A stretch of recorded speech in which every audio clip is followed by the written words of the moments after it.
Bueno, qué bueno. Vamos a comenzar y a continuar en esta segunda semana de Adviento, en donde el domingo, dependiendo de donde estuviéramos, se celebró la Inmaculada Concepción o el domingo en donde se dedica a la figura de Juan el Bautista, ¿no? Vieron que cada semana del Adviento tiene como personajes que se van repitiendo y que nos van dando de alguna manera el tip, diríamos, la clave de un trabajo espiritual, un trabajo en donde nosotros podemos, de alguna manera, la característica de ese personaje, trabajarlo en nuestra vida a lo largo de toda la semana. Un poco como para que el Adviento realmente no pase de largo, sino se comporte como un punto, como decíamos la semana pasada, en donde lo aprovecho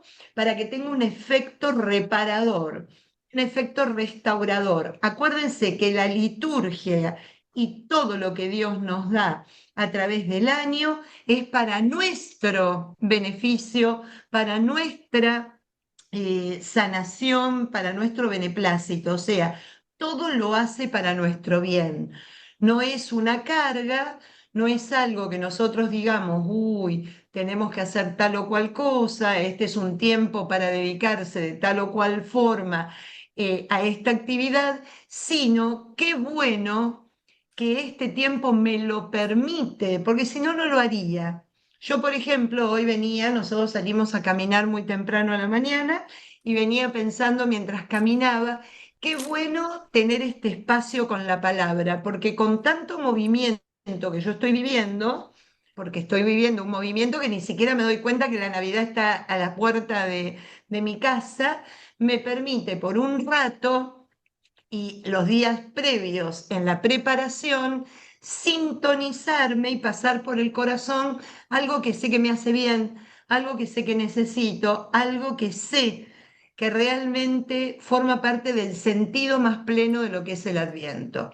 Así que bueno, nada, en este espíritu. Comencemos un poco, miren, las lecturas de hoy, desde ayer que las estoy gozando, porque ayer comenzamos con el libro segundo del profeta Isaías. Si ustedes van leyendo las lecturas todos los días, se van a encontrar con que ayer se leyó ese inicio tan hermoso de consuelen, consuela a mi pueblo, dice el Señor, ¿no? Consuelen a mi pueblo, dice el Señor.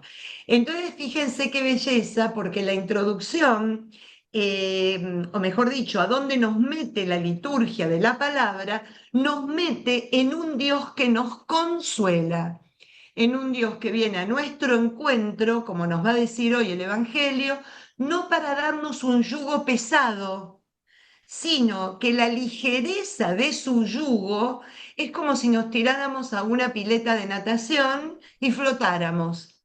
Nos tiene a flote, nos sostiene. Experimentamos eso tan importante de sentir a un Dios que nos lleva en su mano y nos hace estar, nos hace como gozar, nos hace descansar, nos hace relajarnos, ¿no?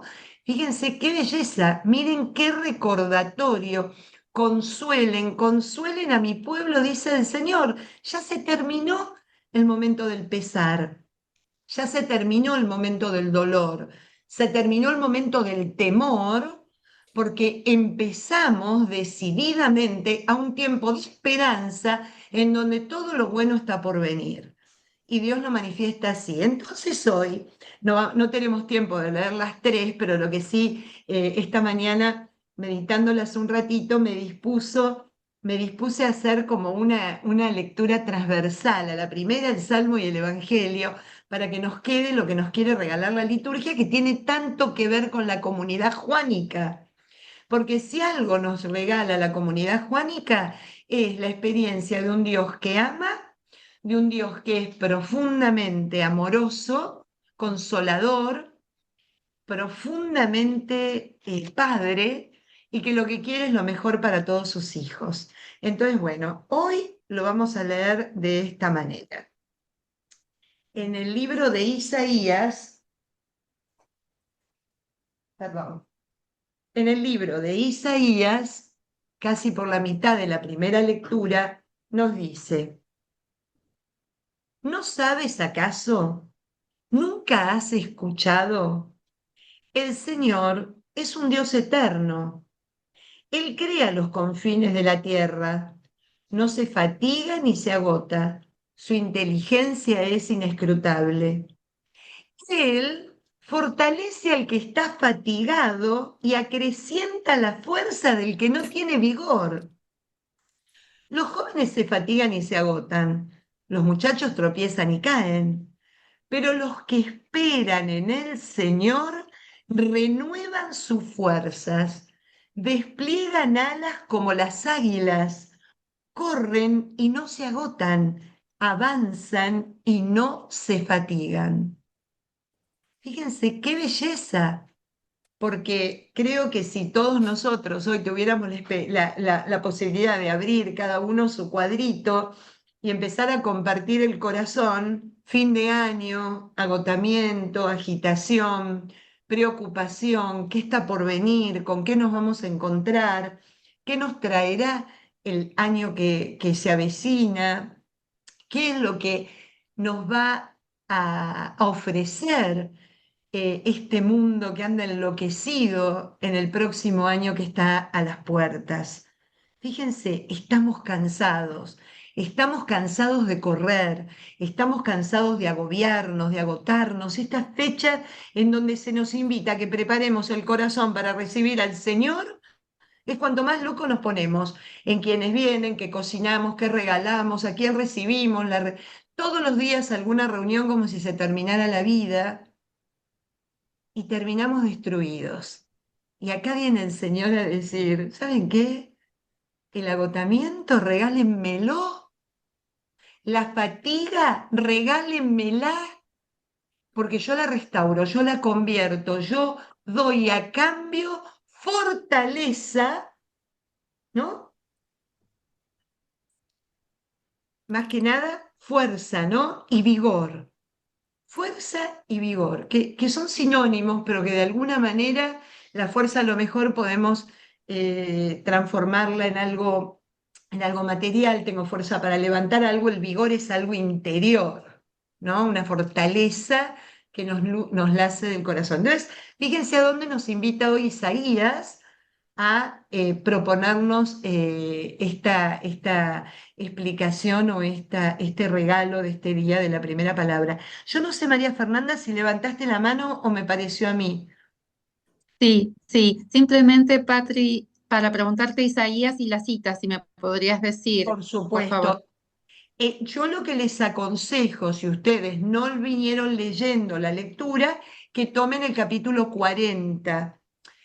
Del 1 al 24 se leyó ayer y del 25 al 31 se está leyendo hoy.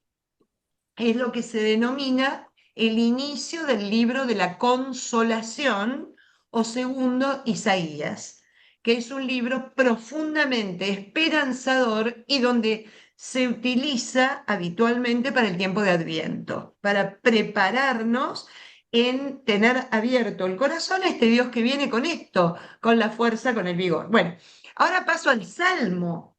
Fíjense el Salmo 103. ¿Qué quieren que les diga? Hay que leerlo todo. Bendice al Señor, alma mía, que todo mi ser bendiga tu santo nombre. Bendice al Señor, alma mía, y nunca olvide sus beneficios. Él perdona todas las culpas y cura todas las dolencias. Rescata tu vida del sepulcro y te corona de amor y de ternura. El Señor es bondadoso y compasivo, lento para enojarse y de gran misericordia. No nos trata según nuestros pecados, ni nos paga conforme a nuestras culpas. Fíjense la continuación de este sentir de Isaías. A ver, Señor, qué genial. Número uno, lo mejor que nos puede pasar en este tiempo en donde hacemos un poquito de raconto anual es No nos olvidemos de los beneficios. Por lo general nos paramos en lo que no tenemos, en lo que no alcanzamos, en lo que no supimos o en el mal que hemos hecho. El Salmo 103 nos recuerda a pararnos y a mirar desde el otro lado. No te olvides los beneficios del Señor número uno. No te olvides que te levanta del sepulcro, no te hunde, te corona de amor y de ternura. Fíjense toda la experiencia de esa comunidad juánica que en el medio de la adversidad podían disfrutar y ver y tomar contacto directo con esto que estamos leyendo, porque de esa manera es que surge el Evangelio del Amor. No hay un Evangelio del Amor que pueda surgir si no hay esta experiencia en el corazón del hombre, ¿no? Y después, a ver, el Señor es bondadoso y compasivo, lento para enojarse y de gran misericordia. No nos trata según nuestros pecados, ni nos paga conforme a nuestras culpas. Entonces, ¿por qué nosotros sí nos tratamos según nuestros pecados y nos pagamos a nosotros mismos según a nuestras culpas? Yendo con un escrúpulo, que ahí está la raíz del pecado, el escrúpulo es el verdadero pecado, a no experimentar el perdón, el amor, la misericordia y la ternura de Dios. Es la coraza, ¿no? De una humildad malentendida. Entonces, fíjense qué belleza. Y corona la liturgia de la palabra del día de hoy con esta belleza. Vengan a mí todos los que están afligidos y agobiados y yo los aliviaré. Carguen sobre ustedes mi yugo y aprendan de mí, que soy paciente y humilde de corazón, y así encontrarán alivio, porque mi yugo es suave y mi carga ligera. Fíjense qué belleza. Esto es de Mateo, en el único lugar, ya lo vimos el año cuando hicimos Mateo, no lo vamos a encontrar en ningún otro evangelio tan lindo y yo me pregunto, número uno, ¿a dónde voy cuando estoy afligida y agobiada? ¿A dónde busco alivio? Lo que me surge, ¿no? Les comparto mi corazón, ¿no? ¿Cómo vivo el yugo de Dios? ¿Lo vivo como un yugo ligero? ¿Como un yugo de eso que hablábamos hace un ratito que me hace flotar en agua?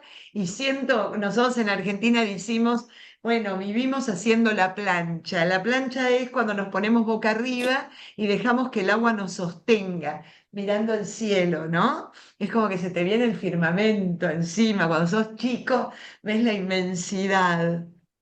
Pero ¿tenemos esa experiencia o sentimos que es una soga con un plomo que nos tira para abajo? ¿Cuál es mi experiencia? Porque el yugo de Dios es liviano, el yugo de Dios es suave, porque es el yugo del que me habla el salmo que acabamos de leer, que no se está fijando únicamente en mi pecado, en mi culpa, sino que predomina su amor, su ternura y su misericordia. Entonces, ¿cómo vivo ese yugo de Dios? ¿Cómo vivo y cómo cargo? O cuando lo cargo, ¿qué cargo?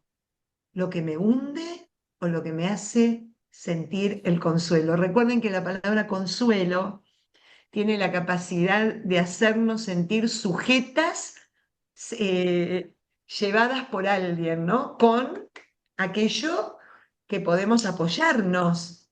La desolación es lo que nos hace sentir que nos traga el abismo. La consolación es lo que hace sentir está sostenida por este que te ama, por este que no está fijándose en el error, sino que se regocija en el amor que te tiene, en el amor que te tiene. Fíjense el día de hoy a dónde nos quiere llevar la lectura, cómo experimentamos de alguna manera esto que Dios nos viene a traer, cómo nos preparamos a recibir al que viene a traer esto, porque para eso el Adviento, por eso es tiempo de esperanza, y a su vez, qué testimonio de amor, qué testimonio de vida, qué testimonio de alguna manera, eh, de alegría profunda damos a los que tenemos alrededor. Este testimonio, esto es lo que pesa en la preparación a la Navidad, esto es lo que hablamos, de esto es lo que discutimos, ¿no? Yo creo que quieren que les diga, la verdad que es precioso, precioso, precioso, ¿no? Yo siempre digo que el Señor nos regala esta liturgia de la palabra para que nosotros la podamos completar, y meter dentro de aquello que estamos caminando juntos y de alguna manera compartiendo juntos con la comunidad de Juan, ¿no? Con esta comunidad juánica. Así que bueno, pidámosle entonces al Señor que nos ayude a abrir nuestro corazón a esto que Él nos ofrece, ¿no? Que nos ayude a poder penetrar en ese corazón amoroso, misericordioso, lleno de ternura, que está para todo aquel que quiera meterse dentro y sentir su abrigo y su consuelo, que nos permita y nos dé esa necesidad interior. Todo esto te lo pedimos a vos, Señor, que vivís, reinás y estás con nosotros hasta el final de los tiempos y nos ayudás a caminar en este tiempo de Adviento por los siglos de los siglos. Amén. En el nombre del Padre, del Hijo y del Espíritu Santo. Amén. Bien, continuamos entonces con nuestra comunidad juánica. Em, Les cuento un poquito lo que había pensado. Esta semana vamos a terminar de ver un poco las características de la comunidad, las características del Evangelio, para la semana que viene, una semana antes, al 25 de diciembre, ya entrar a compartir juntas y contemplar juntas el prólogo de Juan, que es cuando justamente cantamos exultantes que el Verbo se hizo carne y habita entre nosotros. Simplemente para que sea una preparación, la otra semana no tendremos clase, calculo que por 2 semanitas no vamos a tener clase, así que bueno, este, simplemente como para tener este programita previo a la Navidad. Así que hoy continuemos para ver, miren, yo ayer, ustedes saben que me encanta el poder hacer, por más que muchas veces he hecho Juan en todos estos años, el hecho de volver una y otra vez me obliga a mí a leer y a repasar textos que me gustaron y que me parecieron muy lindos, ¿no? En el momento que los leí, pero pasaron tantos años que ya quedaron un poquito guardados en la memoria. Y ayer, buscando justamente, perdónenme, buscando justamente ampliar el tema de quién escribió el Evangelio de Juan, encontré una parte del libro bellísimo que se los recomiendo para el tiempo de Navidad, especialmente el libro de Jesús de Nazaret, escrito por Benedicto XVI. Son 3 tomos y hay un tomo que es justamente en el nacimiento y toda la infancia del Señor según los evangelios. Es muy, muy lindo. Pero esto lo tomé del primer tomo, en donde él explica que Juan parece ser que no fue el escritor y el único autor de esta bellísima obra que se le atribuye, como veremos, a la comunidad juánica. Así que bueno, ya vamos allí, solo para refrescar nuestra memoria y para recordarlo, por qué cada evangelio tiene su representación, ¿no? En los 4 vivientes o en los 4 signos que representa cada uno de los evangelistas. Recuerden ustedes que Mateo es un hombre o un ángel, el toro va a representar el evangelio según San Lucas, el león va a representar el Evangelio según San Marcos y el águila representa, es el emblema de todo lo juánico. Es el emblema que nosotros inmediatamente cuando vemos el águila pensamos en Juan el Evangelista o el Evangelio según San Juan. Esto sucede desde aproximadamente el siglo V con San Jerónimo, que es el que un poco explica esta simbología de los cuatro vivientes, ¿no? Que aparecen en tantos libros del Antiguo y por supuesto en el Apocalipsis. Y fíjense, hay una teóloga que a mí me encanta y el libro sobre el Evangelio de Juan de Annie Joubert me parece lindísimo. Eso, al que le gusta los temas juánicos, se los recomiendo muchísimo. Es el Evangelio según San Juan de Annie Joubert y es Cuadernos Bíblicos de Verbo Divino, ¿no? Que tiene joyas realmente para poder leer y profundizar. Y dice esta teóloga, en efecto, el cuarto evangelista alcanza las cimas de la teología, lo que veíamos la semana pasada, ¿no? Una comunidad que ya se veía que había empezado con una teología un poquito más elevada o se había metido en lo que se denomina la alta teología para poder entender el misterio de Cristo y a través de Cristo el misterio de Dios, ¿no? Vemos que es completamente distinto y ya lo vamos a poder ver en detalle, por eso se habla de los sinópticos y del Evangelio según San Juan. Lo mismo que el águila, dice Aní, llega a las cumbres de las montañas. No obstante, y esto tiene mucho que ver a lo que vamos a ver hoy, esto no quiere decir que Juan planee por las alturas sin poner nunca el pie en la tierra.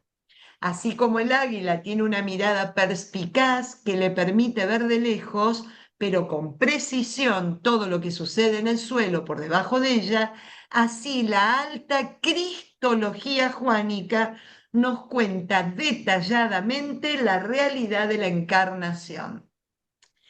Cuando uno hace el ejercicio de entrar dentro de lo que nos regala la comunidad juánica en sus escritos, nos vamos a dar cuenta, y eso es lo que vamos a ver dentro de un ratito, que meternos dentro de esa literatura tan elevada nos ayuda a bucear dentro de las profundidades más grandes de nuestro corazón.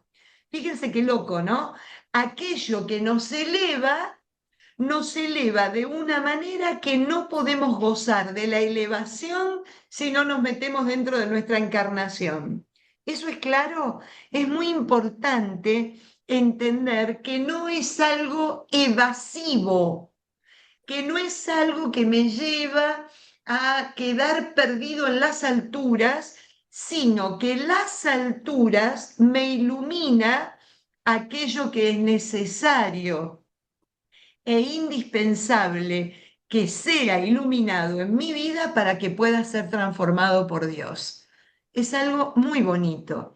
Simplemente Orígenes, lo que les decía yo la semana pasada y muy probablemente mal, citándolo mal, Orígenes, los padres de la iglesia siempre consideraron que la flor de la escritura son los evangelios y Orígenes aclara. Y la flor de los evangelios definitivamente es el de Juan, ¿no? Es la flor más hermosa.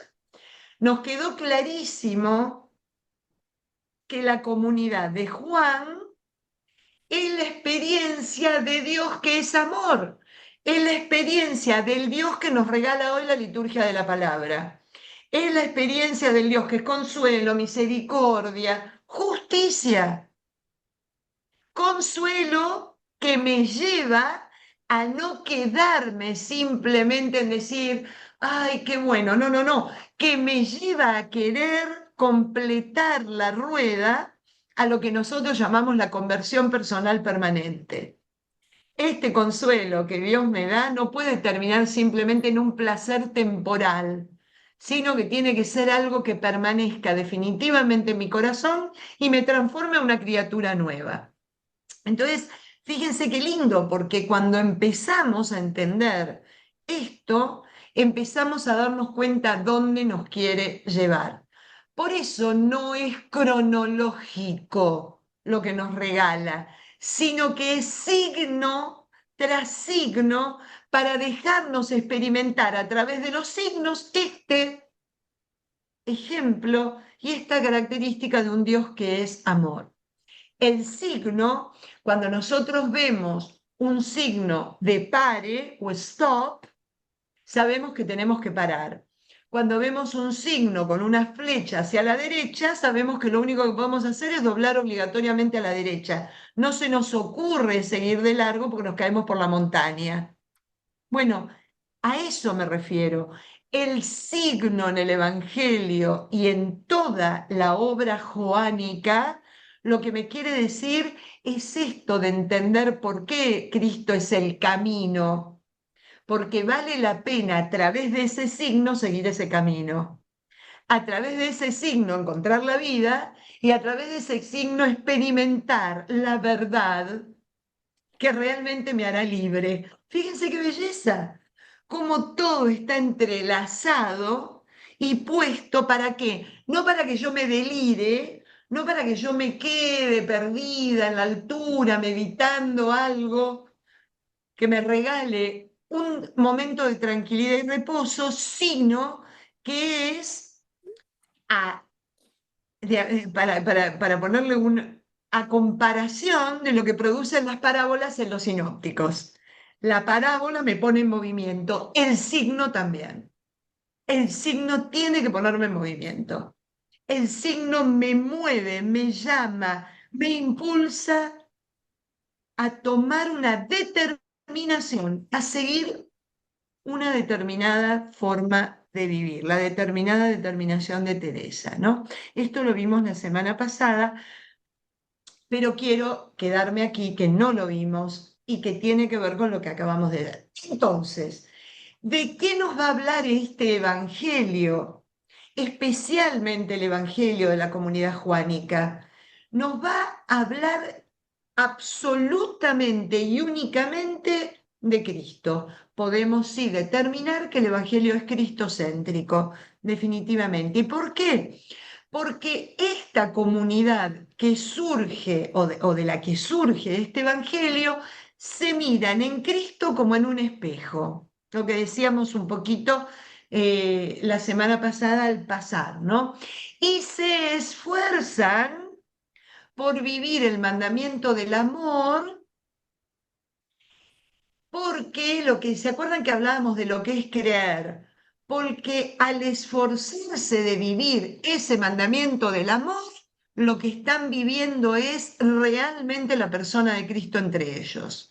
Si Dios es amor y vivo ese mandato como Él me pide que lo viva, estoy siendo cada vez más Él en mi vida.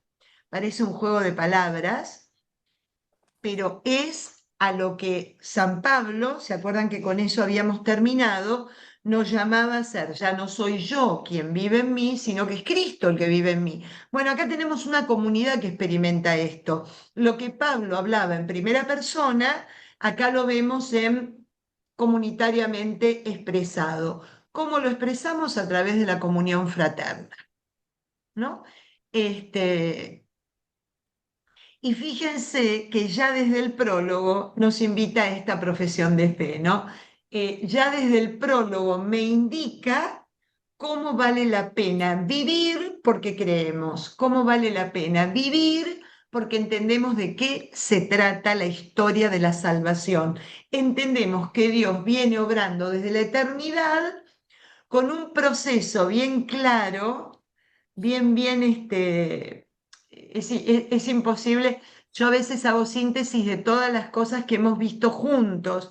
¿Se acuerdan cuando hicimos los cambios en la fe a través de las Sagradas Escrituras? ¿Cómo fuimos atravesando ese proceso de la fe infantil, la fe del niño, la fe adolescente, la fe adulta y la fe madura? Bueno, ese es el proceso de ir caminando de la mano de Dios a través de la historia de la salvación. ¿Y qué me indica la comunidad juánica? ¿Y por qué volví a ponerles este planito delante? Porque me obliga siempre a entender que la historia de la salvación tiene que ver cuando yo la emparento con mi historia personal. De esa manera, yo no sé de Abraham, yo experimento lo que experimentó Abraham. Yo no sé de Jacob, yo experimento lo de Jacob. Yo no sé lo de Agar, experimento lo de Agar. Yo no sé lo de la rebeldía o el concepto que manejaba o esa respuesta adolescente que le da Zacarías en el medio del templo siendo sacerdote, cuando le dice, ah, claro, a ver, ¿y qué signo me das? Como cualquier joven le puede estar adolescente rebelde que no da el brazo a torcer en este Dios que le pide entregate totalmente. No, no, no. Yo quiero que me des algo como garantía. A ver, ¿qué garantía me da, Señor? Móstrame, ¿no? Entonces, fíjense qué bonito a dónde me quiere llevar la comunidad de Juan. Entonces, el evangelio va a ser el evangelio del señorío de Jesús. Jesús es el Señor. Jesús es el Señor, completamente. Vamos a verlo incluso cuando entremos en la segunda parte del evangelio, que es la segunda parte, que es el libro de la hora, ¿no? Que comienza con la pasión, comienza con ya el anuncio concreto de que está a punto de ser apresado, maltratado, que va a morir, y la resurrección, obviamente, que es la última parte hasta el capítulo 21. Vamos a ver que ese señorío nos queda tan claro. A mí no me pasa absolutamente nada que yo no quiera que me pase, ¿no? Es señor de sí mismo, es señor de sí mismo. Eso es lo que nos va a querer transmitir este evangelio. Se lo considera también profundamente, ya lo dijimos, ¿no? Un evangelio espiritual animado por el espíritu y además porque nos eleva. Hay como una forma de leerlo, que ya lo vamos a decir, ¿no? Son como en dos niveles se lee toda la obra de Juan. En un nivel literal, en un nivel, si se quiere, lo que se llamaría terrenal, y en un nivel espiritual en donde realmente me dejo llevar y alcanzo el significado más profundo donde me quiere llevar la letra, ¿no? Son las dos vías que yo puedo elegir para poder disfrutar esta bellísima obra. Por supuesto que también se lo denomina, no está acá, pero se los digo yo, es un evangelio mistagógico. Así es. La mistagogía significa aquello que me hace entrar en el misterio de Dios. Lo mistagógico es entrar al misterio de Dios. ¿Voy a conocer el misterio de Dios? Por supuesto que no. Por eso la mistagogía siempre está relacionada con un alma contemplativa, porque no voy a entrar a darme cuenta, a entender lo que es el misterio de Dios, porque si no dejaría de ser un misterio, sino voy a entrar a contemplar. Contemplar es dejarme rodear por la maravilla de lo que me quiere regalar el Señor y que al contemplar ese misterio también pueda entrar a contemplar el mío. Entonces ahí es donde se produce la doble vía. Yo entro y contemplo el misterio de Dios y al contemplar el misterio de Dios contemplo mi misterio porque soy su imagen y semejanza. Miren qué bonito, no me puedo quedar. Entonces es un buen ejercicio, amigos, déjenme decirles, porque si yo cuando entro dentro de esta invitación, de este movimiento donde me invita toda la elaboración de esta comunidad, ya sea el Evangelio, las cartas, el Apocalipsis, y no pasa nada conmigo, dirían varios escritores de la Biblia y expertos en espiritualidad bíblica. Empecemos de nuevo, porque hay algo que no estamos haciendo bien. Así, cuando entra en mi misterio, yo les pido disculpas. ¿Ven lo que escuchan? Es alguien que está pasando, pido disculpas porque no van a entender, alguien que está pasando con un altoparlante por la calle, pero bueno, imposible de evitarlo. Este, así que bueno, por eso hablamos de que es la mirada profunda sobre el misterio de Cristo. Y acá acotaría yo para completar esa oración y la mirada profunda sobre mi propio misterio. Eso es a lo que me invita. Hablamos, recuerden ustedes, ¿no? Se acuerda que es una obra que está metida dentro de la polémica, conflicto y ruptura. Siempre hay polémica, conflicto y ruptura. Va a haber polémica con la sinagoga, ruptura con la sinagoga. Va a haber polémica, acuérdense, con las autoridades, ¿no? ¿Se acuerdan que eso lo vimos la semana pasada? Va a haber conflicto con los bautistas y va a haber ruptura con los bautistas, ¿no? Va a haber conflicto, polémica con el mundo pagano y va a haber una ruptura de alguna manera, a pesar de que esa ruptura no significa indiferencia y no ganas de evangelizar o transformar, sino hay ruptura porque se quiere empezar algo nuevo. Eso es lo que indica la ruptura. Hay necesidad de decir, esto ya no, un poco lo paulino, ¿no? Para poder empezar a vivir una vida nueva. En mi vida también, en mi caso, cada vez que yo veo una polémica interior, un conflicto interior, de la única manera que puedo empezar algo diferente es entender que debo dejar lo viejo para empezar lo nuevo. No pueden coincidir las dos cosas, no pueden convivir los dos estadios, ¿no? Bien, ¿cuál es el propósito del Evangelio? Bueno, varios. Miren, si ustedes van al capítulo 20, versículo 31, van a encontrarse, perdón, capítulo 21, versículo 31. Recuerden que lo estoy haciendo de memoria porque no tengo el texto bíblico en la mano.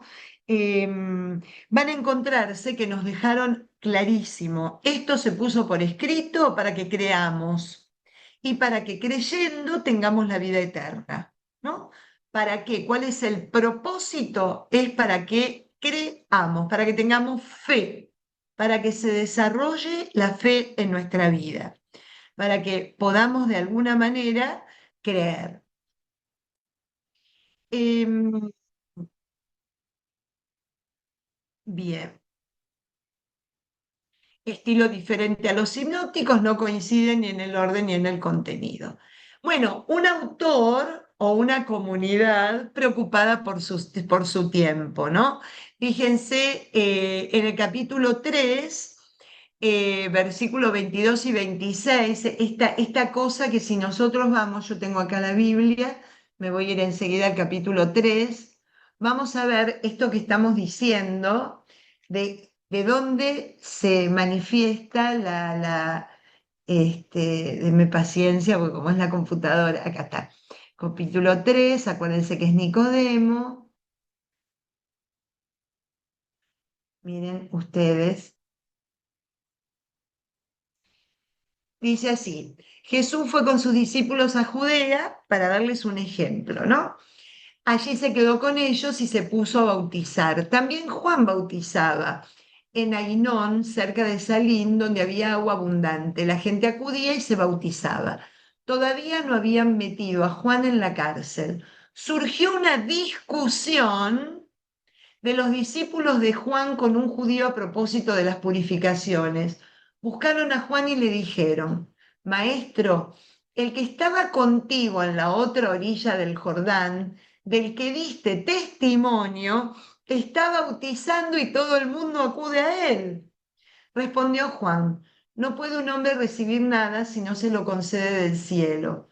Ustedes son testigos de que dije, yo no soy el Mesías, sino que me han enviado por delante de él.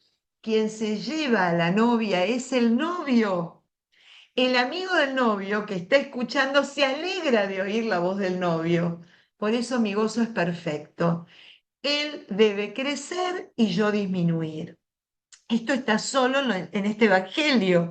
¿Y por qué este tipo de comentarios que a veces pasan desapercibidos?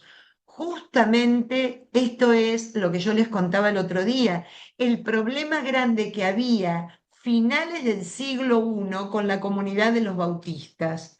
No querían seguir al cristianismo, no querían ser parte de la mujer, de la comunidad que obviamente había surgido después de la resurrección de Cristo, ¿no? No querían ser cristianos, seguían metidos dentro. Entonces, fíjense, ¿esto por qué queda tan explícitamente, y de estos ejemplos hay muchos, para dejarles entender que vale la pena seguir al verdadero Mesías, al verdadero a la verdadera palabra hecha carne, no aquel que la proclama en el desierto, sino a la que se encarna y pone una tienda entre nosotros para poder contemplarla, ¿no?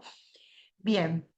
Eh, Otro tema, bueno, la controversia con los judíos lo vamos a ver en un montón de lugares, así que no vamos a entrar en este punto. Déjenme un minutito que quiero, porque ya estamos a punto, este, nos queda,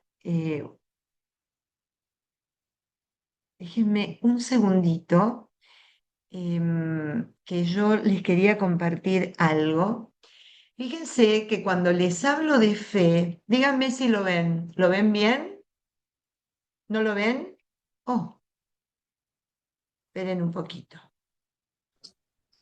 Empezamos de Y nuevo. se ve, ah, ya se fue. No, no, no, ya empiezo de nuevo, un segundito. Yo después todo esto se los voy a poner porque tengo dos PowerPoint, por eso manejé dos PowerPoint.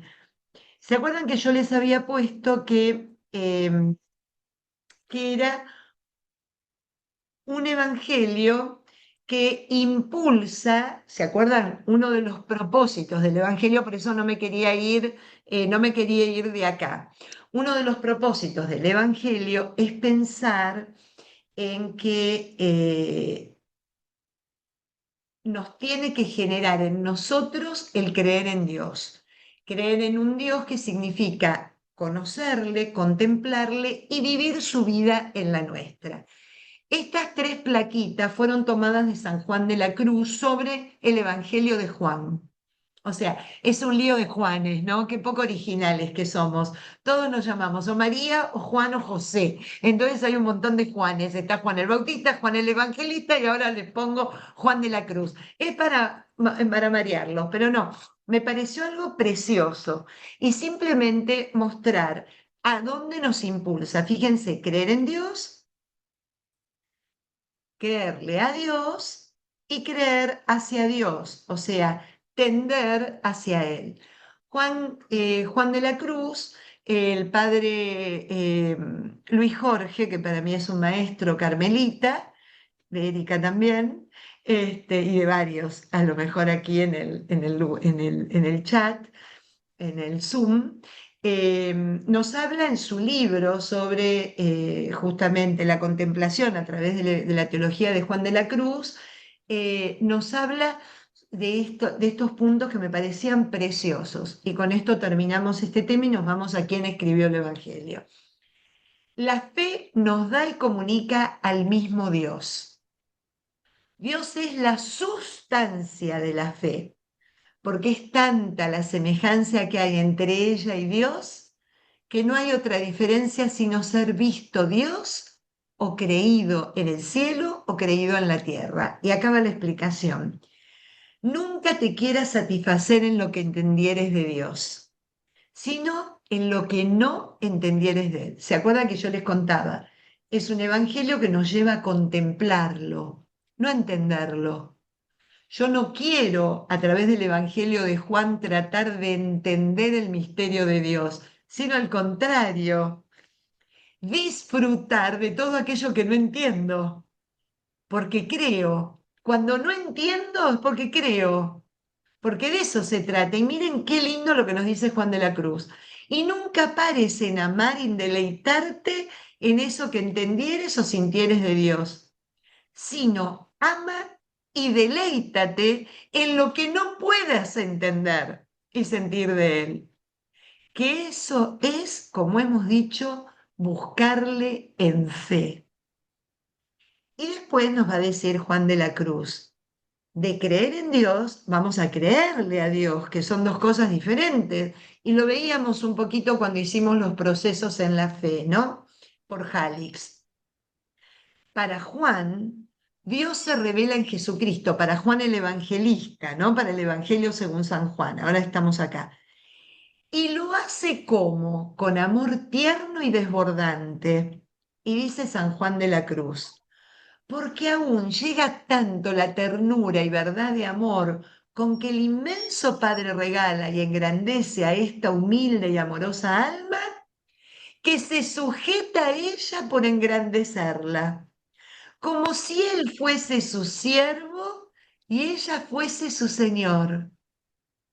Y está tan solícito en regalarla como si él fuese su esclavo y ella fuese su ama, su Dios, perdón.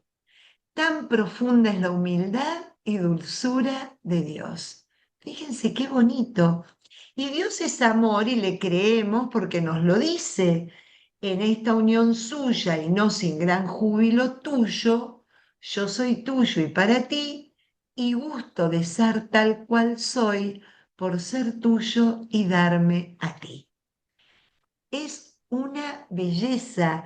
Yo Qué les invito. belleza, Patri, nunca lo había visto así. Es Bueno, bellísimo. lo que pasa es Juan de la Cruz, imagínate, metido en ese amor, porque es el poeta del amor, nos devela, nos revela esto que es Dios para todos nosotros. Fíjense esta cosa tan linda, ¿no? Sujeta el alma a Él como si el alma fuera su señora, ¿no? Como si el alma, como si Él se hiciera esclavo para poder ennoblecerla y deleitarla. Fíjense qué belleza creerle a Dios. Y por último, creer hacia Dios. La fe es solamente el próximo y proporcionado medio para que el alma se una con Dios. Cuando ve Dios que una persona lo busca por esta vía directa de la fe, Él mismo se le acerca y une ulteriormente consigo por medio de la noche oscura pasiva. Su pedagogía nocturna consiste en amar y acariciar ulteriormente a su criatura, pero ésta no es capaz de soportar tantísimo amor y experimenta el exceso de ternura como sequedad y aridez. Se queda deslumbrada y oscuras por exceso de luz, de la luz que es Dios. En esta noche, que muchas veces coincide con problemas y penas de la vida terrena, la persona se ve obligada, si quiere seguir adelante, a vivir de pura fe. Dios le hace caminar a oscuras y pura fe, que es propio camino y adecuado medio por donde el alma se une con Dios. No me digan que no es preciosa. Es una preciosidad y todo eso lo vamos a experimentar dentro de lo que es todo lo escrito por esta comunidad de Juan, ¿no?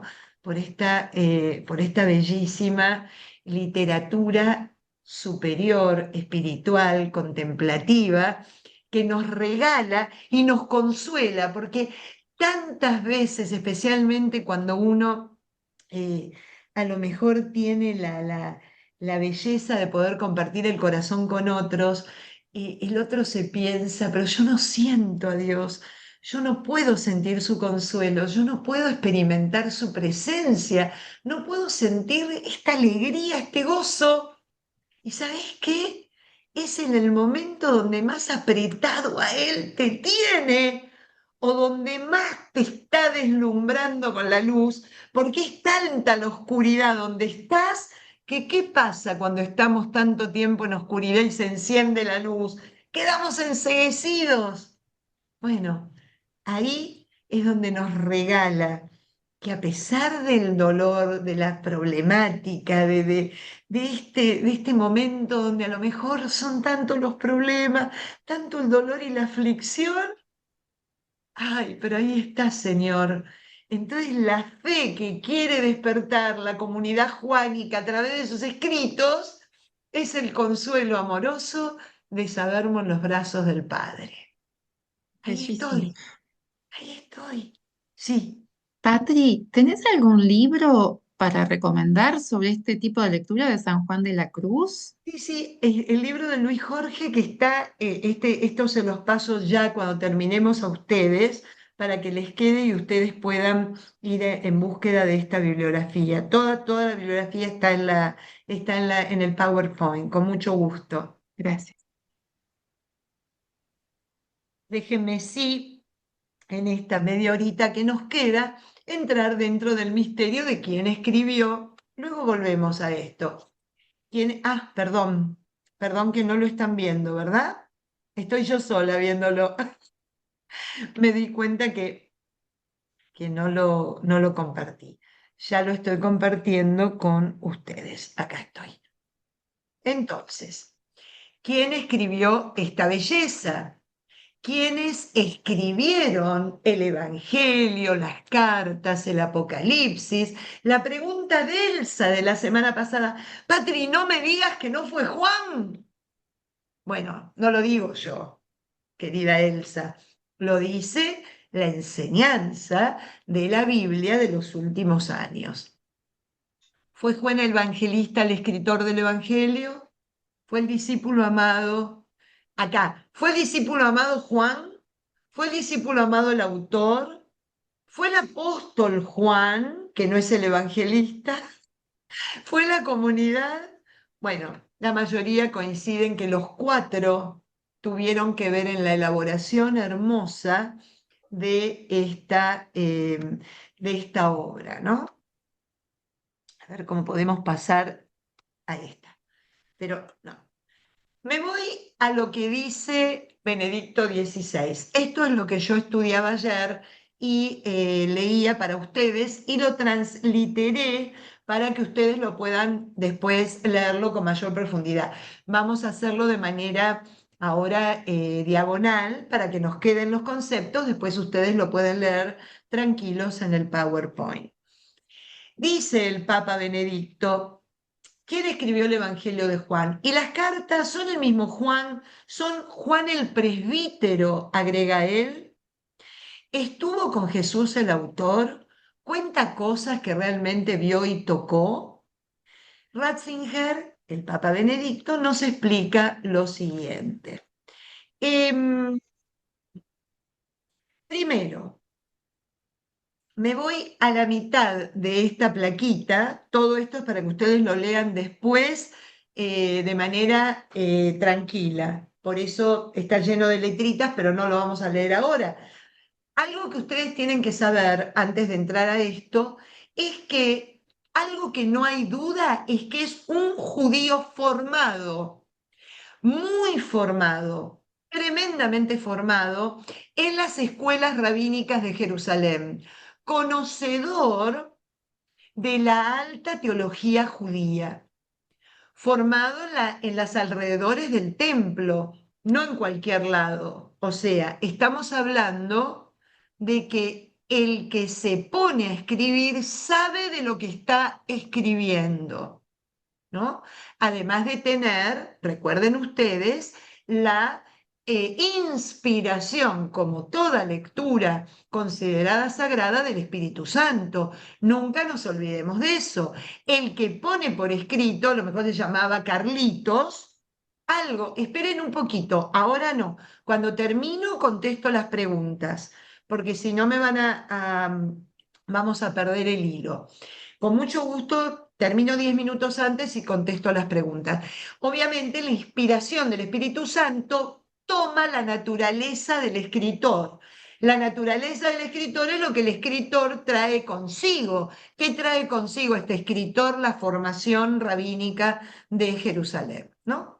Entonces, el Papa Benedicto dice, citando autores alemanes, Hengel hace notar que en la época de Herodes, en la mitad justamente de la plaquita, se había formado en Jerusalén una clase alta judía más o menos helenizada. O sea, ¿qué es lo que estamos diciendo? Que no solamente los judíos que vivían fuera de Palestina tenían la influencia helénica, griega, de los filósofos y el pensamiento griego, sino que ya en la época de Herodes, estamos hablando siglo I, anterior al I, y comienzos del I de la era cristiana, había en Jerusalén una comunidad judía muy bien formada con una cultura particular, dice el Papa, y por tanto vislumbra el origen del Evangelio en la aristocracia sacerdotal de Jerusalén. Alguien que sabía muy bien de lo que estaba hablando y que tenía una formación muy, muy, muy depurada, ¿no? ¿Dónde vemos eso? Va a decir, cuando ustedes vayan, cuando vayamos a, no se van a acordar cuando lleguemos a ese punto, cuando nosotros estemos estudiando la pasión y veamos el momento en que Pedro lo niega, va a decir que el discípulo amado era conocido dentro de la casa del sumo sacerdote y por ser el conocido lo llevó a Pedro. El discípulo amado era parte de la aristocracia sacerdotal de Jerusalén. ¿Me siguen? Entonces fíjense cómo estas cosas nos van ayudando. ¿Quién es Juan entonces? Dice Benedicto. ¿Cuántos Juanes hay? Y no el que canta, ¿eh? Ojo los colombianos, no me van a contestar que tienen un Juanes propio. Estamos en el término de los evangelios, en un chiste, para poner un poquito de humor. Entonces dice, ¿quién es el autor de este evangelio? La cuestión juánica, ¿cuál es su fiabilidad histórica? ¿No? Em, Vamos a aproximarnos a la primera pregunta. Dice, seguimos la lectura de Ratzinger. El mismo Evangelio en el relato de la Pasión hace una afirmación clara. Se cuenta que uno de los soldados le traspasó a Jesús el costado con una lanza al punto que salió sangre y agua. Y después vienen unas palabras decididas. El que lo vio da testimonio y su testimonio es verdadero. Y él sabe que dice la verdad para que también vosotros creáis, dice el Papa. O sea que ya acá nos pone un punto. El que está inspirando, comenzando la narración de este Evangelio, estuvo presente. Estaba allí. Así que son cosas que nos van ayudando. Entonces, ¿quién es el discípulo amado? ¿Quién es el discípulo amado? El Evangelio nunca lo identifica directamente con el nombre. Confrontando la vocación de Pedro y la elección de otros discípulos, el texto nos guía a la figura de Juan Zebedeo, pero no lo indica explícitamente. Es obvio que mantiene el secreto a propósito. Es cierto que el Apocalipsis menciona expresamente a Juan como su autor, pero a pesar de la estrecha relación entre el Apocalipsis, el Evangelio y las cartas, queda abierta la pregunta de si ese Juan es el autor y es el mismo Juan del Evangelio, de las cartas y del Apocalipsis. Y acá viene lo que dicen los padres de la Iglesia.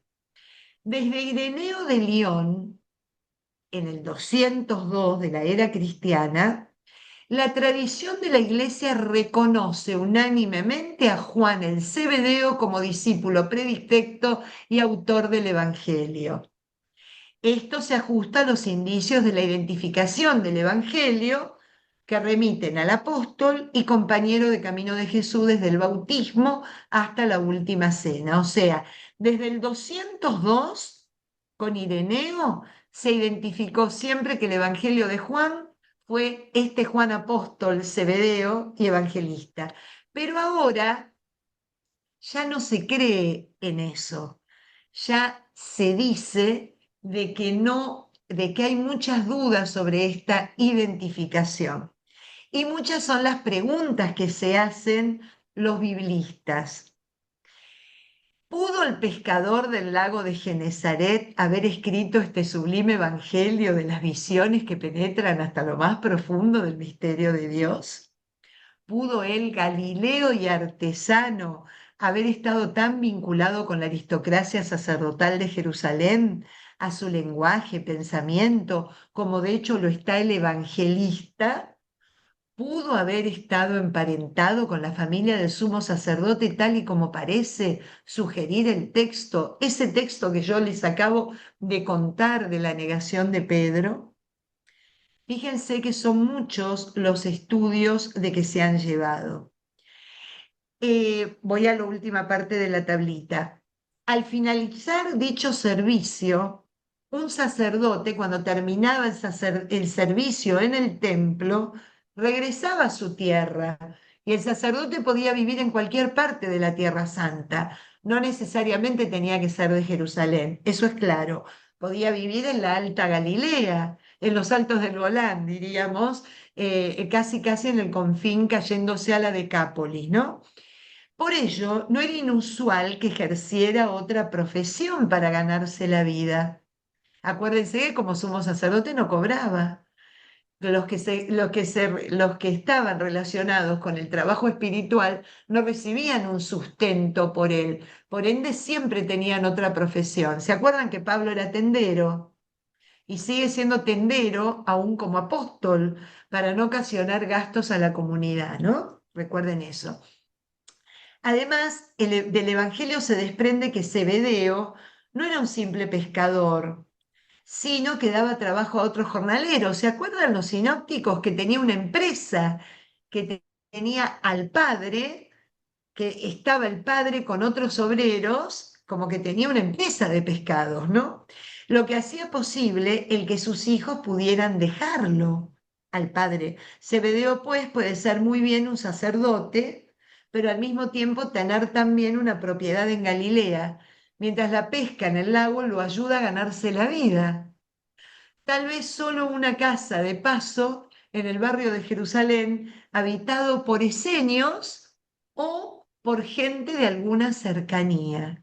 Miren ustedes toda la complejidad que tiene el trabajar en quien escribió esto.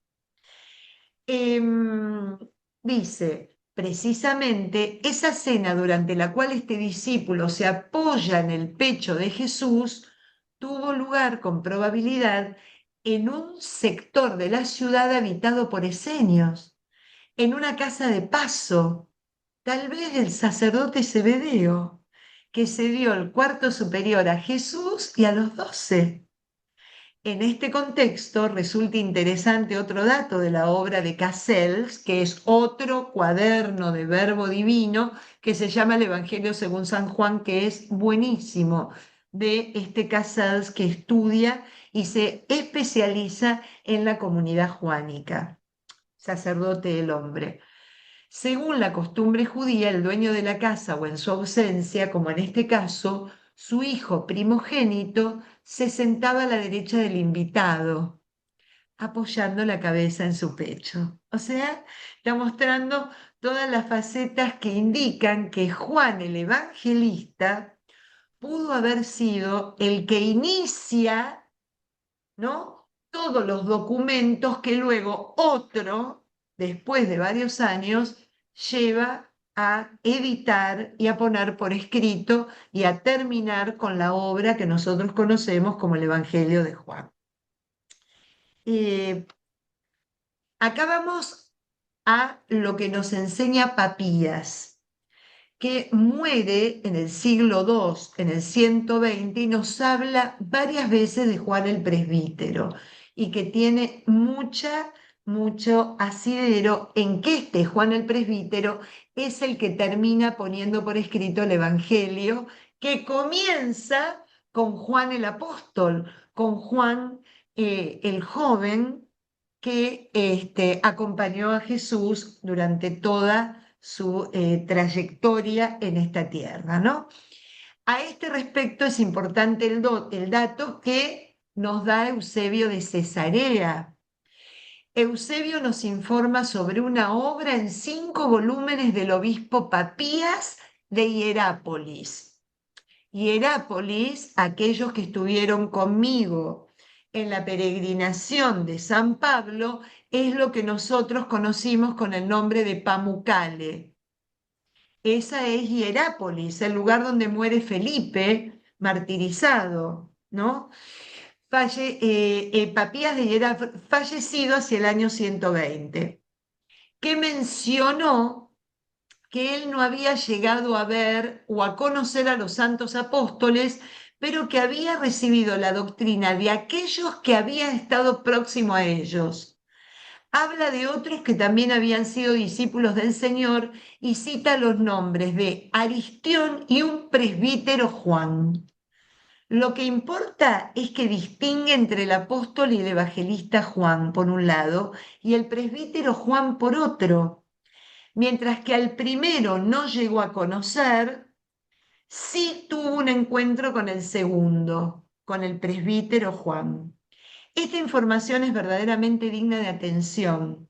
De ella y de otros indicios afines se desprende que en Éfeso hubo una especie de escuela juánica que hacía remontar su origen al discípulo predilecto de Jesús y en la cual había además un presbítero Juan, que era la autoridad decisiva. Este presbítero Juan aparece en la segunda y en la tercera carta de Juan, como remitente y autor, solo con el título de El presbítero. Ya lo vamos a leer. Es evidente que él mismo no es el apóstol, de manera que aquí, en este paso del texto canónico, encontramos explícitamente la enigmática figura del presbítero. Tiene que haber estado estrechamente relacionado con él, quizás llegó a conocer incluso a Jesús. A la muerte del apóstol se le consideró el depositario de su legado, y en el recuerdo ambas figuras se han entremezclado finalmente cada vez más.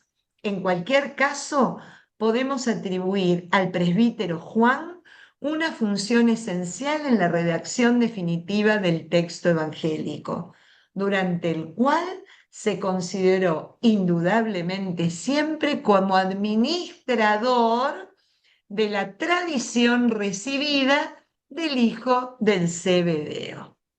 Fíjense qué interesante lo que nos regala este escrito de Benedicto, ¿no?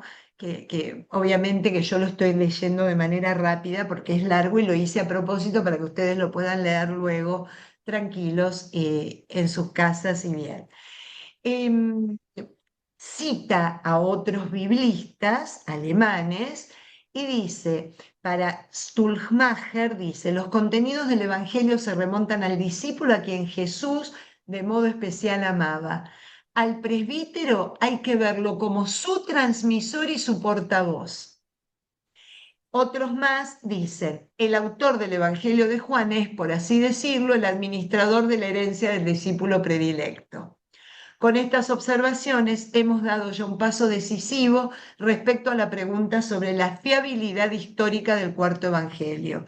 Tras él se encuentra un testigo ocular y también la redacción concreta tuvo lugar en el vigoroso círculo de sus discípulos, con la aportación determinante de un discípulo suyo de toda confianza.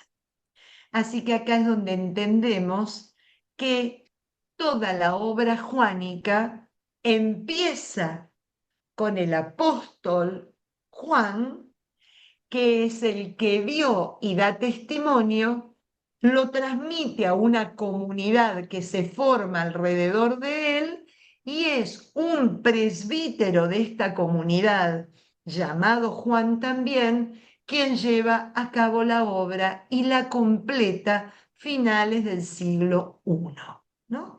Alrededor del año 100, como se supone que fue escrita. Entonces, ¿cuándo y dónde se escribió? Miren aquellos que estuvieron hace poco la foto. Se dice que se terminó por escribir en Éfeso, ¿no? Donde se encuentra ese lugar de peregrinación tan hermosa que se lo conoce como la casita de la Virgen María. Fue a lo sumo los primeros años del siglo II. Éfeso parece que es el lugar decidido según los padres de la iglesia. Esto que está torcidito en cursilla que les puse son los datos que dan los padres de la iglesia, como San Ireneo. Editó el Evangelio cuando habitaba en Éfeso. La iglesia de Éfeso, fundada por Pablo y en la que permaneció Juan hasta los tiempos de Trajano, es un verdadero testigo de la tradición de los apóstoles. Así que nos queda más o menos claro, acá está Éfeso, ven acá está la Hierápolis, si ustedes ven el mapita, miren lo que era la zona de Turquía, por eso Turquía uno encuentra a cada paso vestigios de la primitiva iglesia, ¿no? Especialmente en todo lo relacionado a la costa mediterránea. Acá está la Hierápolis, ¿no? Y acá tenemos también Éfeso, este, que muy probablemente seguían las comunidades dirigiéndose, que venían de Jerusalén y se instalaron acá en este punto, que es donde yo tengo mi cursor, no sé si lo logran ver, no sé si lo ven, pero ahí ven que está Éfeso cerca de Mileto, ¿no? Al norte de Mileto. Así que bueno, miren qué interesante cómo todos los caminos nos conducen a lo comunitario.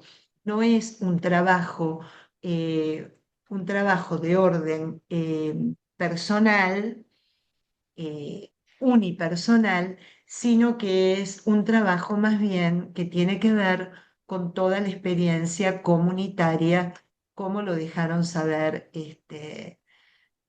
Ahí está.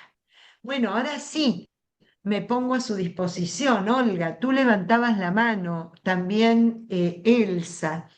A ver, si les puedo contestar la pregunta, adelante con ella. Adelante, Elsita. Hablo yo. Patricia, ¿cómo estás, querida? Sé Muy que estás muy bien. ocupada. Ya nos No, veremos, estoy. no te apures, ya nos vamos a ver. Ok. Hace tus cosas, que es horrible la mudanza. Gracias, querida. Escúchame una cosita. Yo hice el Camino San Juan de la Cruz con el padre Portillo, no sé si vos lo conociste. Por supuesto que Formó sí, una comunidad monástica. fue maestro mío en Santa Teresa de Jesús, él. Claro que sí.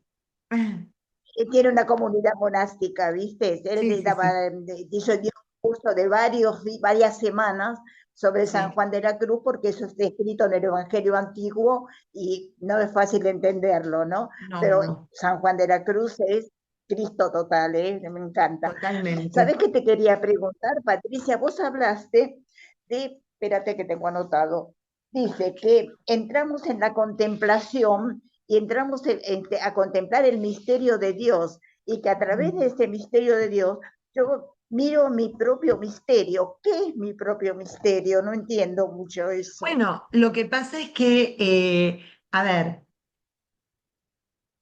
así como Dios es misterio, ¿no? Nunca vamos a acceder de alguna manera a poder conocerlo a la perfección solo cuando estemos cara a cara. Mientras estemos caminando por esta vida, solo podemos de alguna manera experimentar como la tenue brisa de un huracán. ¿Me seguís? No podemos entrar dentro del huracán porque es imposible, a cualquier ser humano quedaría completamente destruido, pero sí podemos decir la brisa que acompaña al viento arremolinado, bueno, la percibo, la puedo experimentar, puedo saber de qué se trata. Con Dios un poco nos pasa lo mismo. Y nosotros, al ser imagen y semejanza de este misterio, tampoco podemos decir que terminamos acabadamente de conocernos, Elsa. También hay una parte nuestra que forma parte de ese misterio. Contemplar el misterio de Dios es también adentrarnos en el propio misterio de nuestra vida. Por eso es una aventura espectacular y por eso la experiencia espiritual nunca puede ser unilateral. Yo no puedo solamente, o sea, si soy estudioso, si soy metódico, si quiero alcanzar un grado, sí, pero si estoy hablando de espiritualidad, no puedo hacer un camino de espiritualidad unilateral, tratando de conocer y de encontrarme con el misterio de Dios, sino en el momento tratar de penetrar y encontrarme con mi propio misterio, porque se juntan los dos misterios y ahí es donde se produce la gran conversión de la vida. No sé si soy clara.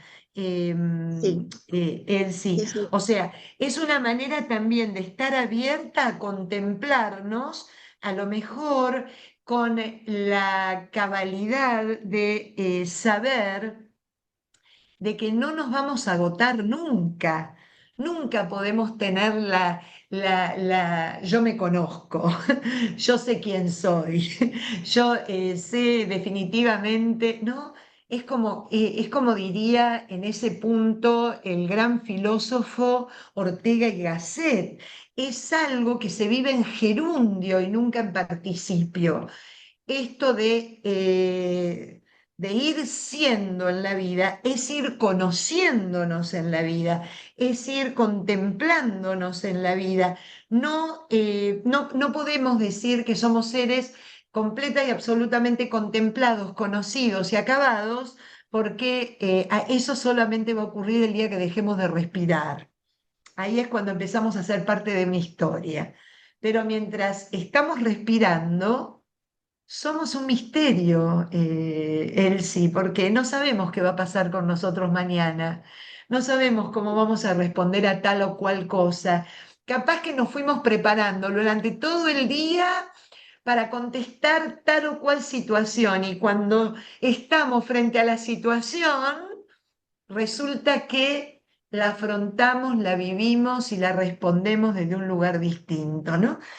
Yo creo que eso es a lo que me refiero con respecto a contemplar el misterio que somos. Esto de entrar a recibirnos, por eso, eh, si tuviéramos más tiempo, si estuviéramos en persona, en un salón, a lo mejor qué lindo recibirnos diciendo, bueno, hoy nos vamos a recibir diciendo cómo estamos hoy.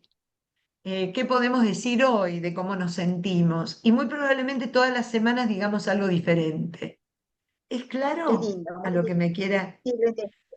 Por- Claro, Porque es algo en una dinámico, palabra, quiere decir que toda nuestra vida espiritual es un misterio. es un misterio. Nunca Claro, podemos llegar realmente, ¿no? Porque tenemos distintos momentos, momentos donde es como que estamos más elevados y podemos llegar a como a contemplar más a Dios, y hay momentos que cambiamos un poco, ¿no? Empieza un poco a veces, como yo digo, Señor, no estoy bajando, subime, por favor, porque, viste, sentí que, no sé si a vos te pasa, ¿no? Pero yo escucho muchas pero, personas que tienen distintos problemas, ¿no? bueno, lo de Entonces, Juan bueno, de la también Cruz, ¿no? ay, San Juan de la Cruz, bueno, es algo Lo que impresionante. leíamos hoy de Juan, digo, lo que leíamos hoy, ¿no? A lo mejor esa sequedad, ese desierto, ese no poder experimentar, porque muchas veces estamos como enceguecidos ante una luz que nos rodea constantemente y que, bueno, creo, Señor, aunque no me dé cuenta, creo, Señor, aunque no pueda, creo, Señor, aunque no pueda sentir el consuelo, ¿no? Porque sé que estás conmigo. El saber, como decía Teresa, que probablemente el padre Portillo en su momento te lo habrá explicado y compartido contigo, solo sabemos que estamos frente a quien nos ama. Y esa experiencia del amor viene a través de la fe, a Iba veces. mucho yo a Porque a escuchar veces, al padre Portillo, iba mucho a escucharlo, ¿viste? Porque, bueno, era muy profundo en las cosas que él que decía, ¿no? Te ayudaba exacto. mucho a crecer en la fe, ¿no? Te ayudaba Ujú. muchísimo a crecer en la fe. Así que, Bueno, Patricia, gracias, querida, de a ver, nada, lo amor, entendí. de nada, de nada. Un placer. ¿Hay alguna otra cuestión? Porque alguien había levantado la mano en el momento en que yo empecé a explicar, les dije, denme un ratito, porque para terminar de completar el cuadro, porque si parábamos en la mitad, iba a ser más confuso que iluminador. Patricia, fui yo. Ah, ¿qué tal, Olguita? Buen día. Buen día, bendiciones. Igual para Este, ti. yo levanté la mano porque el whiteboard no se veía, estaba oscuro y te iba a decir que le pusieras luz. Entonces eso fue, nada más. Sí, Ah, bueno, sí, pero perdón, Olga. sí, sí, de momento. Perfecto. Bueno, Perfecto, bueno, lo que pasa es que ve- estaba oscura también, la cosa sí, que había que explicar era la oscuridad, porque imagínense, cada ah, vez que me toca explicar que el Evangelio lo escribió la comunidad juánica, yo entiendo y por eso buscaba ayer a la tarde cuando estaba preparando mi clase, yo dije, ay Señor, algo, y me encantó lo de Benedicto, porque incluso les va a servir a ustedes, si les interesa el tema, por supuesto poder leerlo completamente, como está todo puesto en el PowerPoint, para que tengan para que puedan tener cabalmente esa idea bien terminada, ¿no? sí, Que realmente a Juan, el Evangelio según San Juan, hay un montón de gente en el medio, como Isaías también, ¿no? Cuando a mí me toca hablar del tercer Isaías y les digo, que no era un profeta, sino que eran los oráculos de muchos profetas. Se me quedan mirando así, pero ¿cómo? Y sí, porque es la inspiración de Dios la que cuenta, no quien lo pone por escrito. Así sí. que bueno, Gracias, Patricia. de nada, Olguita. Oramos para que pronto te puedas establecer y Muchas que ya pronto gracias. estés en tu casita tranquila y eso.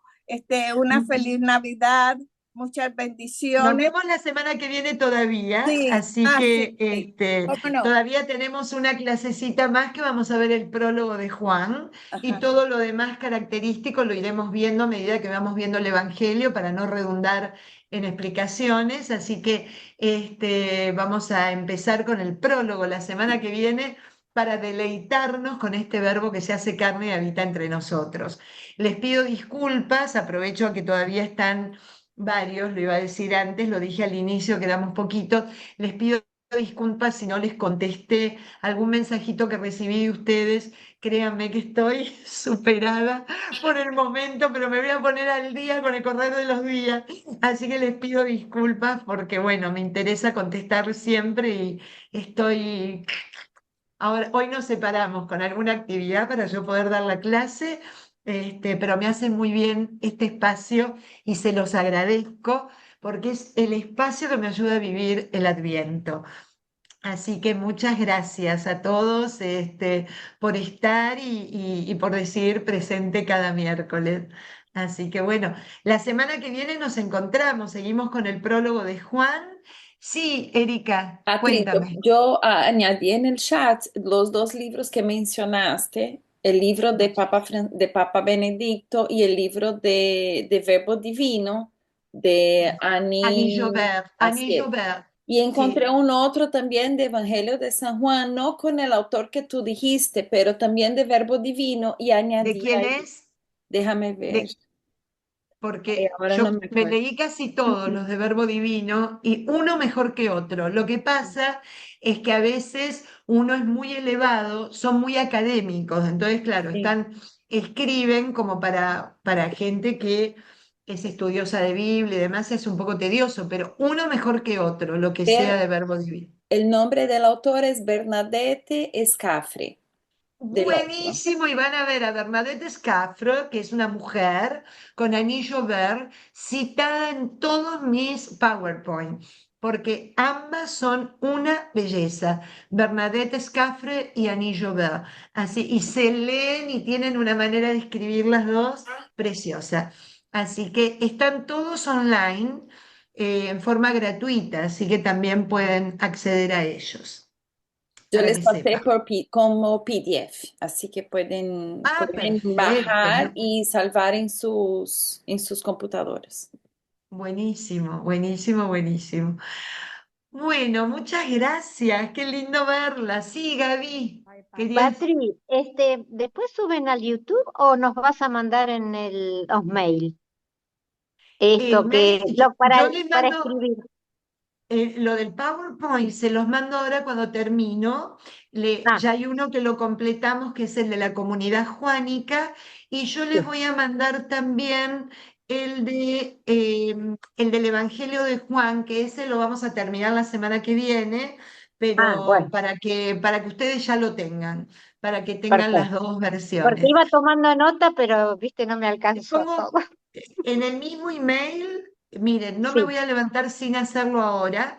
En el mismo email van a recibir ustedes los dos PowerPoint que estuvimos bueno, viendo. muchas Así gracias. que, Una no, belleza muchas de todo. Sí. nada. Un beso a los Beltrán. Bendiciones. ¡Mua! A los dos juntitos. Ahora los veo así. Ahí está. Patricia. Patricia, Un no, beso a los Beltrán, un beso a Cristina. Qué Un abracito lindo. para ti también. Qué lindos, un beso enorme, Emma, Clemencia, qué lindo, Tati, un Pati. beso Adiós. grande. Un Gracias, Bendiciones. beso, Pati. Ariel, Bye. Bye. Nos vemos. Bendiciones. Bye. un Chao. beso Pase bien. grande, que estén muy bien, Igual. More. Chao, gracias. Bye. Un besito muy grande y gracias